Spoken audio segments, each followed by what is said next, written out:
Hello दोस्तों, एक बार फिर से आप सभी का हमारे यूट्यूब चैनल पर बहुत बहुत स्वागत है। तो भाई मैं ये पहले भी लिटरेरी टर्म की वीडियो बना चुकी हूँ, बट उसमें वीडियो की क्वालिटी बहुत ही ख़राब थी। मैंने जब वो सुनी और उस पर कमेंट भी आया हुआ था, जिसको मैंने बहुत ही पॉजिटिव तरीके से लिया हुआ है। अगर आपको किसी भी वीडियो में कुछ दिक्कत लगती हो तो प्लीज़ बताना। और इसी वजह से मैं दोबारा बना रही हूँ वीडियो, क्योंकि यहाँ से H TET T G T P G T में कई बार तो 3 से 4 क्वेश्चन आ जाते हैं एक ही उसमें सेक्शन में। तो ये इतना इम्पोर्टेंट टॉपिक है, इसी वजह से मैंने सोचा भाई जब ये इतना इम्पोर्टेंट टॉपिक है तो इसके साथ कोई भी कॉम्प्रोमाइज़ नहीं होना चाहिए। इसी वजह से मैं दोबारा बना रही हूँ और अच्छे से बना रही हूँ इस बार वीडियो। तो सबसे पहले मैं प्रीवियस पेपर ही दिखा देती हूँ आपको, जिसमें जहाँ जहाँ से इस टाइप से क्वेश्चन आए हुए हैं। और ये मैं सॉल्व नहीं करवाऊँगी प्रीवियस पेपर के, ये आप कमेंट में लिखोगे ताकि आपको भी पता चल जाए कि आपको कितना ये अच्छे से टॉपिक कवर हुआ है, समझ आया नहीं आया। तो क्वेश्चन के आंसर आप कमेंट में लिखोगे और फिर मैं उनके आंसर भी बता दूंगी आपको, और रीज़न भी लिखना कि इस रीज़न की वजह से ये हुआ है। देखो भाई, मैं ओरिजिनल पेपर इस वजह से रखती हूँ ताकि आपको पता लगे कि हाँ ये सच्ची है ये नहीं है। देखो 2023 का पेपर है, लेवल 2 एग्ज़ाम 2023 का, ठीक है। एच टेट का पेपर है भैया, ठीक है। इसमें देखो, इसी पेपर में देखना आप, 114 क्वेश्चन है। ये देखो भाई, the poem elegant of the Northland by Phoebe Cary is a. तो इनमें से बताना आपको कौन सी इसने कैरी हुई है। ये आप आंसर दोगे खुद ही टॉपिक पढ़ने के बाद। अब इसी पेपर में देखो, मैं कोई दूसरा पेपर नहीं दिखा रही आपको, इसी में 134वां दूसरा क्वेश्चन है ये इसी टॉपिक से। A lyric poem of moderate length with a serious subject and elevated style and an elaborate stanza pattern is called. तो ये बताना आपने क्या है, ये मैं करवाऊंगी आपको, ठीक है। आपने जस्ट आंसर देना है कि हाँ आपने ये किया है नहीं किया। अब इसी पेपर में देख लीजिए आप, 2023 का ये लेटेस्ट पेपर है, ये थर्ड क्वेश्चन है इसी चीज़ में से, इसी टॉपिक में से। Which of the following is not include in non fiction writing. Non fiction writing में कौन सा इंक्लूड नहीं होता। तो ये 4 ऑप्शन है। अब इनके आपको आंसर देने हैं। अब मैं एक और पेपर दिखाती हूँ, एच टेट का ही। ये पेपर देख लीजिए आप, लेवल 2 एग्ज़ाम 2024 में हुआ था इसका, और इंग्लिश का पेपर है ये भी, ठीक है। एच टेट का ही है ये भी। इसमें भी देख लीजिए, 136वां क्वेश्चन है, pick a word from the poem which means poet. Poet मतलब जो इनको पोइट के रूप में बताता है, तो आपने ये बताना है। ये चारों क्वेश्चन के आंसर आप दोगे। इसी तरह बहुत सारे और भी पेपर हैं, उनमें भी हर एक में इक्का दुक्का क्वेश्चन आपको देखने को मिलेगा। और 2023 में तो 3 क्वेश्चन थे, तो इसी से आपको पता लग जाएगी इस टॉपिक की कितनी अहमियत है, ठीक है। तो चलिए अब टॉपिक शुरू करते हैं, और चारों क्वेश्चनों के आंसर कमेंट में आप लिखिए ताकि पता लगे कि आपको कितना टॉपिक क्लियर हुआ है। देखिए, पहले फिक्शन, एक होता है नॉन फिक्शन। इन दोनों को जब दो चीज़ें हो ना भाई, तो उनको कंपैरिजन कर लिया करो। कंपैरिजन करेंगे तो ईजिली हमें याद हो जाएगा। Fiction, non fiction. फिक्शन का मतलब होता है जब हम किसी चीज़ की कल्पना करते हैं और उसके बाद वो राइटिंग कर लेते हैं। जैसा कि काल्पनिक का मतलब है, एक राइटर है, उसने कोई भी कल्पना कर ली, उस बात में कोई भी सच्चाई नहीं है, जस्ट उसकी इमेजिनरी पावर के थ्रू उसने वो लिख दिया, तो उसको बोलते हैं फिक्शन। जैसे कोई नोवेल है, अब हाँ, आपने बहुत सारे नोवेल पढ़े होंगे, क्या वो सारे नोवेल सच्चे होते हैं? नहीं होते ना। वो किसी न किसी बेस पे लिखे होते हैं। अभी कोई उनके अंदर कोई ना कोई संदेश तो होता है, कोई ना कोई मोरल वैल्यू, कुछ ना कुछ आपको सिखा रहे हैं। बट ये नहीं है कि वो सच्चे है। वो एक काल्पनिक दुनिया हो सकती है, रिलेट कर सकते हो आप उस चीज़ को, बट प्रूफ नहीं है उस चीज़ का कि ये हुई है। ऐसी स्टोरी, भाई इतनी सारी हम दिन रात बुक्स में स्टोरियाँ पढ़ते हैं, वो आप अपने लाइफस्टाइल से या आसपास के माहौल से कनेक्ट कर लेते हो कि हाँ ये होता है ऐसा सा, है ना। बट वो सच्ची है नहीं, ये नहीं हम बता सकते, ऐसे ही प्ले। तो ये तीनों चीज़ जाएंगी फिक्शन में। नॉन फिक्शन क्या होता है? जो चीज़ सच्ची है, जिसका प्रूफ है हमारे पास, जैसे बायोग्राफी। अब कोई बंदे के बारे में हम बायोग्राफी पढ़ रहे हैं, उसका जन्म है, उसका मृत्यु है, डेट ऑफ बर्थ है, वो सारी चीज़ें तो सच्ची है ना। उसने लाइफ में क्या क्या किया है, वो सारी तो बायोग्राफी सच्ची है ना। जैसे आप MS धोनी की आपने मूवी देखी होगी, है ना। अब उसमें जो जो बताया कि कैसे उसने क्रिकेट खेली, कैप्टन बना, ठीक है, उन्होंने फिल्म के प्रोजेक्ट के रूप में दिखाई है वो, लेकिन उसमें कुछ ना कुछ तो सच है ना भाई। तो ये ऐसी है, सेम ऑटोबायोग्राफी। अच्छा, इन दोनों में अंतर क्या होता है? ऑटोबायोग्राफी तो बंदा खुद लिखता है और बायोग्राफी कोई अदर पर्सन लिखता है, बट ये दोनों एक ही आदमी के बारे में होती है। मतलब हम किसी इंसान के बारे में लिख रहे हैं, उसकी सारी एक्सपीरियंस। इसमें भी ये खुद लिखता है इंसान और ये दूसरे के बारे में, ठीक है। हिस्टोरिकल बुक, अब आप कोई भी बुक उठा के देख लीजिए, अगर उसमें कुछ लिखा है यानी उस चीज़ का प्रूफ तो है। हिस्टोरिकल बुक का मतलब ये नहीं है कि भैया ये सिर्फ हिस्ट्री की बुक है, जियो की भी मान सकते हो आप।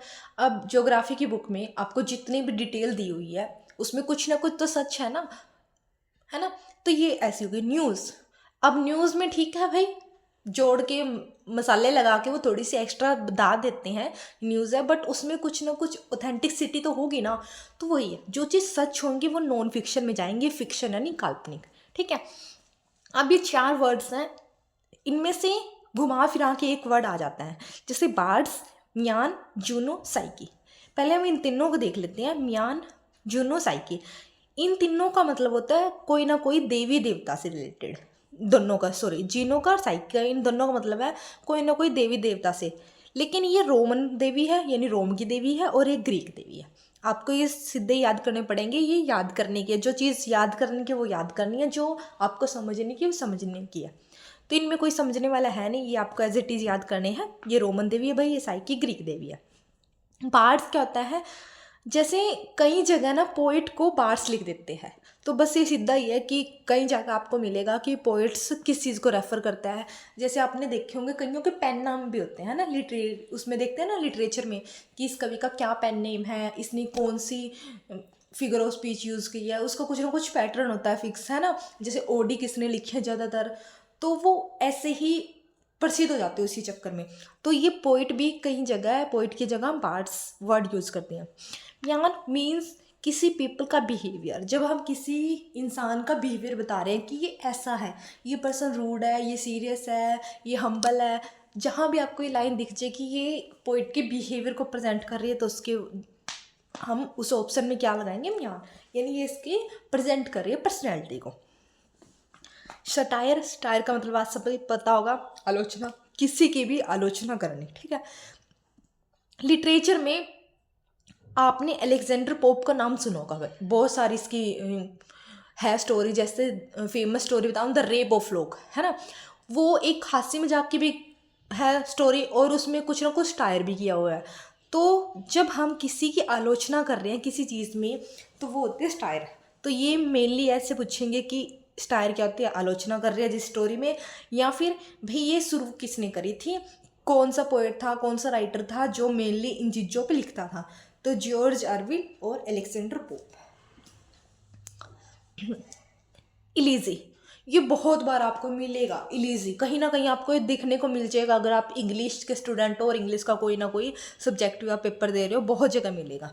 और ये ऐसे जब मैं बोलती हूँ ना कि एच टेट से है, तो एच टेट से तो है ही है, क्योंकि अभी हाल फिलहाल में हम एच टेट के एग्ज़ाम पे फोकस कर रहे हैं।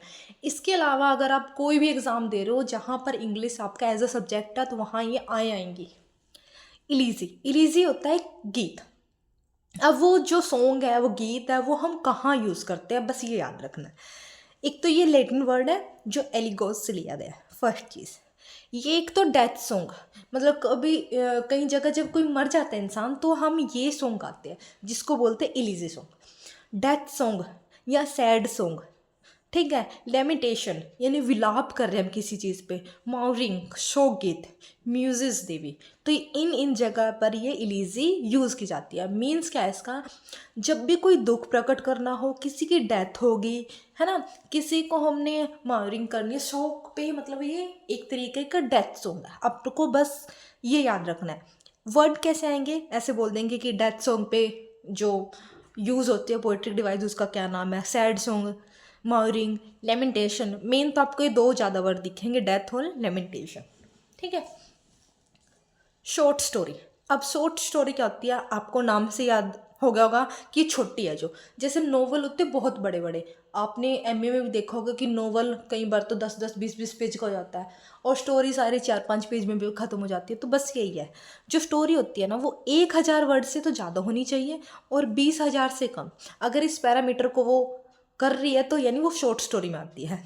और इसमें क्या होता है, एक ही टॉपिक होता है, मतलब एक छोटी सी स्टोरी होगी, एक मैसेज दे रही होगी, एक टॉपिक होगा, ठीक है। वन इंसिडेंट होता है, कोई ना कोई एक इंसिडेंट के आसपास ये घूमती रहेगी, और नोवेल से ये छोटा होता है। जैसे नोवेल में कई बार ना 2-3 स्टोरियाँ भी ऐड जाती है, 2-3 पर्सन की, उसकी है ना, बट इसमें क्या होता है, एक ही पर्सन के इर्द गिर्द स्टोरी घूमेगी और छोटी सी होती है भाई। आगे सोनेट, इसको बहुत अच्छी याद से देखना भाई, क्योंकि थोड़ा सा कंफ्यूजिंग है, अच्छे से देखना। मैंने इस बार ना और एडवांस में बनाया है, लास्ट वीडियो में इतना नहीं था। सोनेट एक तो ये 14 लाइन्स की होती है। जहाँ भी आपको क्वेश्चन कैसे आएंगे कि जहाँ पोइटिक उसमें 14 लाइन्स यूज होती है तो उसको क्या बोल लेते हैं, सोनेट।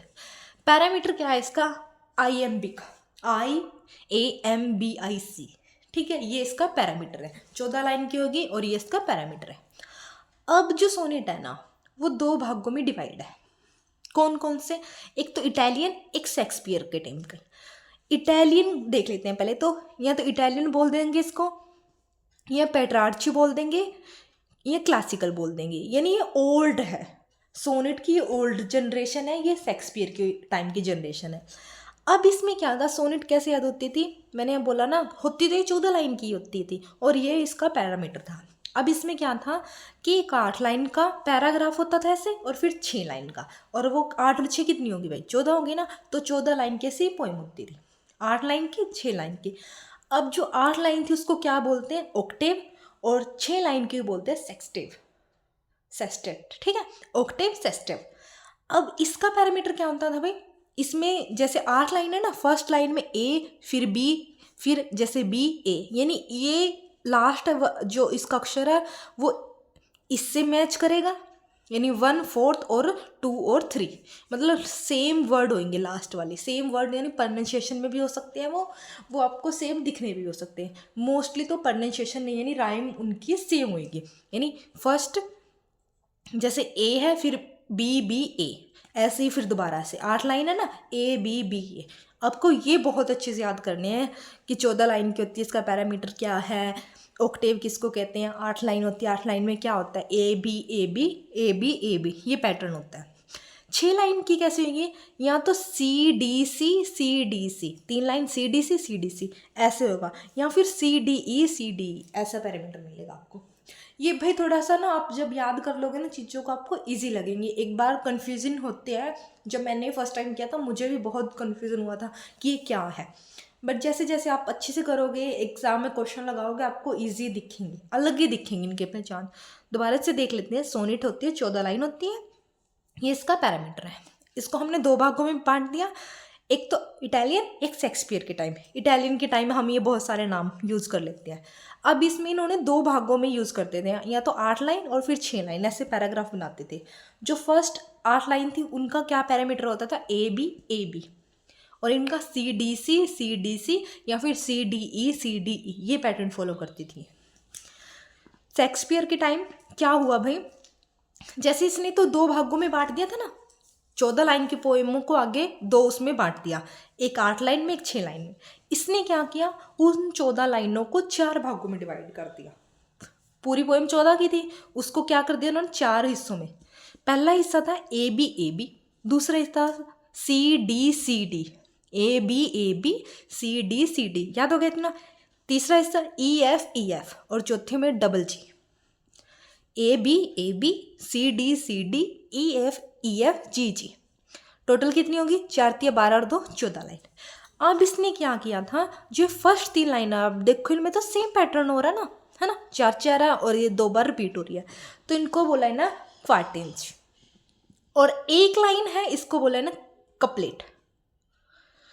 3 भाग में क्वार्टेंज यानी थीम थी, और 1 भाग यानी कपलेट यानी दोहा होता था।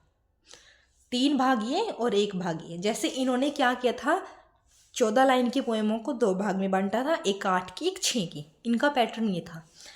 इन्होंने क्या किया, 4 भागों में बांटा, 3 सेम जिसको क्वार्टेंस बोलते हैं, 1 अलग था जिसको कपलेट बोलते हैं।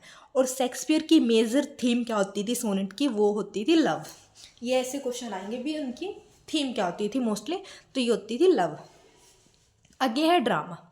ड्रामा क्या होता है भाई, इसमें मतलब कोई भी किसी प्ले को लिख दिया हमने, एक्ट कर लिया वो ड्रामा की तरह, ठीक है।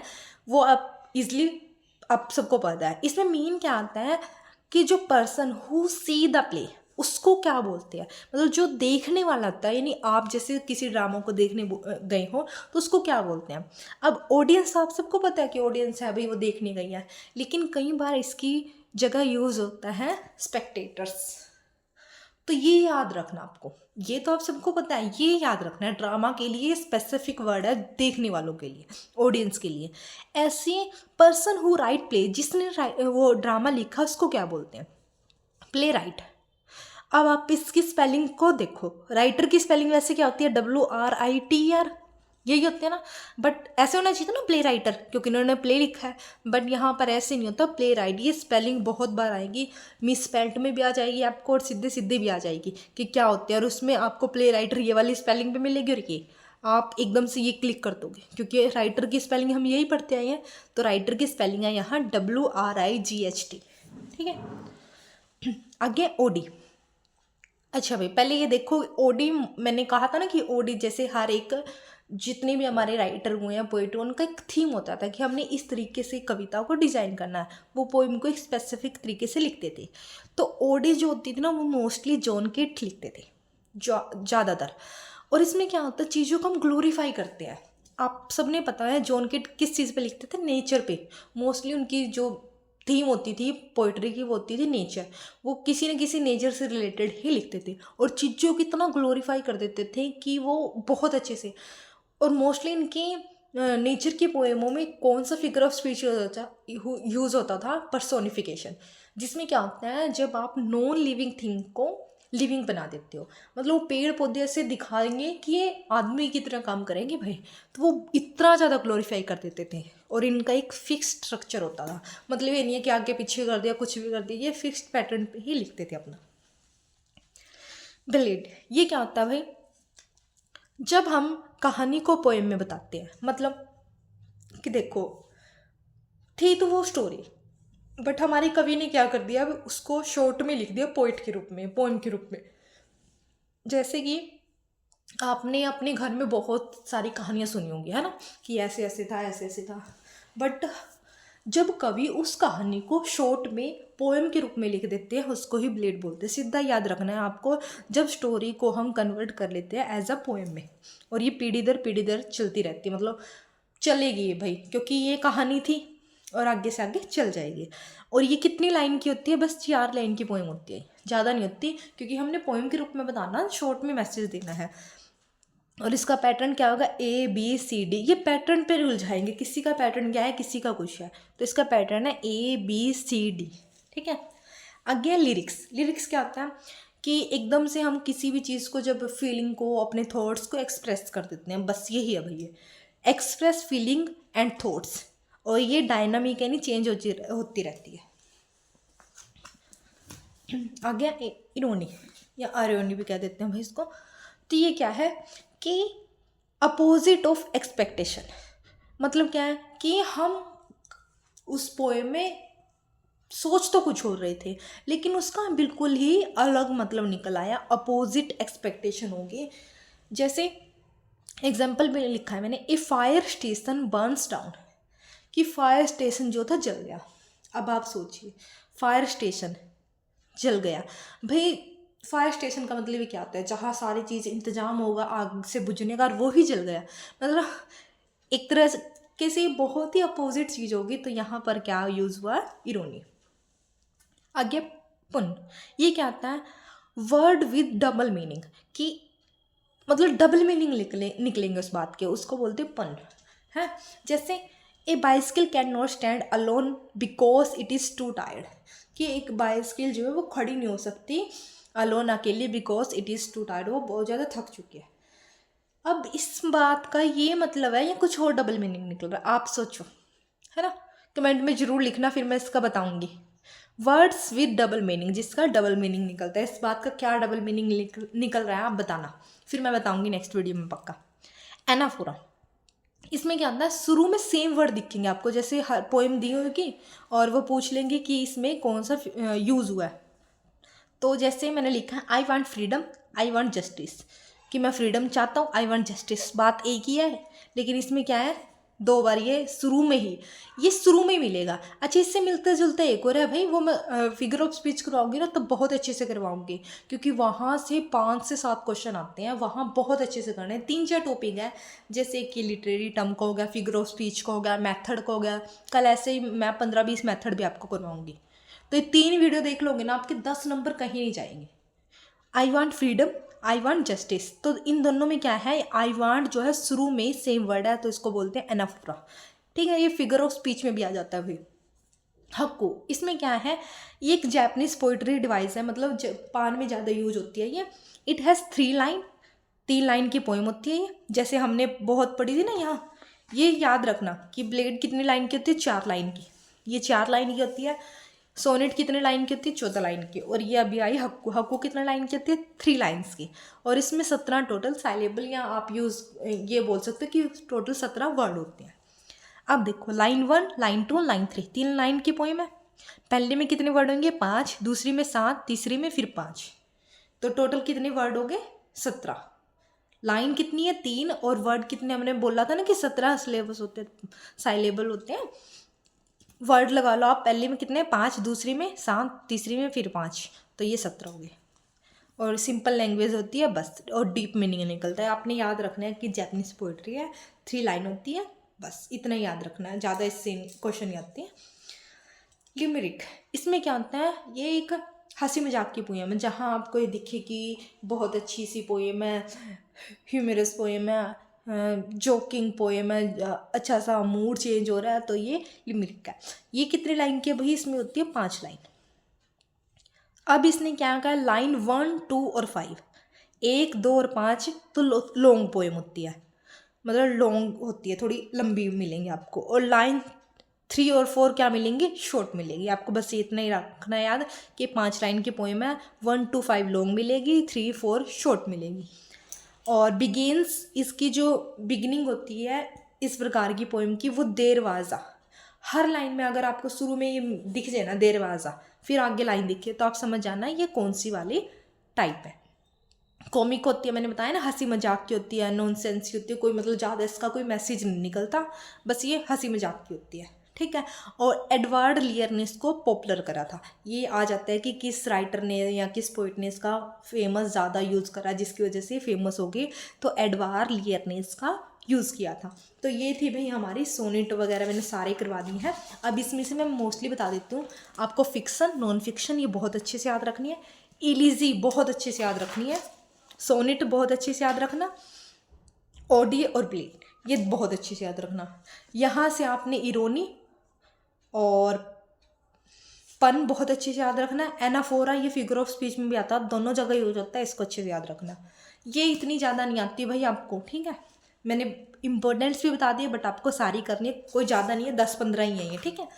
कल मैं आपको ऐसे मैंने नोट्स बनाए हुए हैं इंग्लिश मेथड के भी, कल मैं बहुत सारे देखो मेथड लिख रखे हैं मैंने, 15 मेथड है टोटल, ये भी अच्छे से करवाऊँगी।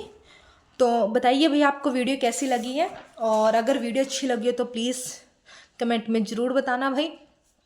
और अगर कोई कमी भी लगे ना आपको कि नहीं अच्छा लगा, तो बता दिया करो, ताकि मैं नेक्स्ट वीडियो में उसको इम्प्रूव कर सकूं। चलिए अब इसी के साथ इस वीडियो को ख़त्म करते हैं। और वीडियो अच्छी लगी तो वीडियो को प्लीज़ लाइक ज़रूर करना, और प्लीज़ यार थोड़ा सा चैनल पे थोड़ा सा प्यार दिखाओ, सब्सक्राइब करो, अच्छे से कमेंट करो, ताकि रीच में आए वीडियो। Thank you.